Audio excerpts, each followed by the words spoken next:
OBC आणि मराठा भांडण लागू नये ही माझी भूमिका राहिली असल्याचं पंकजा मुंडे यांनी म्हटलंय। दरम्यान पंकजा मुंडे अंधारातून लोकांना पाठिंबा देत होत्या, त्यांचा बुरखा फाटल्याचा पलटवार जरांगे पाटलांनी पंकजा मुंडेंवर केलाय। हे चित्र आहे आता ते प्रचंड दुर्दैवी आहे। गेले अनेक महिने वर्ष तुम्ही सगळे माझे स्टेटमेंट सुद्धा काढून बघा। मी तेव्हा वेळोवेळी म्हणले, माझी शिवशक्ती परिक्रमाही चालू होती तेव्हाही मी म्हणले की हे ओबीसी आणि मराठा, पहिले हे बहुजन होते दोघं मिळून, आता ओबीसी आणि मराठा भांडण लावण्याचं कारस्थान हे म्हणजे होऊ नाही दिलं पाहिजे अशा प्रकारची भूमिका मांडणाऱ्या नेत्यांपैकी मी एक होते।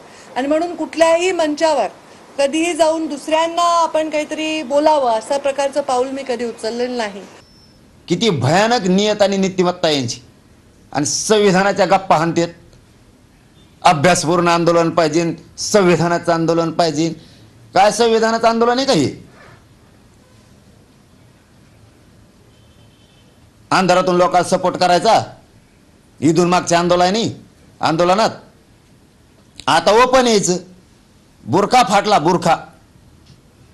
मराठ्यांचं मतदान घेत होते गोड बोलून, गोड लागत होतं तवर बुरखा फाटला। आता खरे चेहरे बाहेर आले यांचे, किती जातीवादी इथे, आणि मला जातीवादी म्हणता।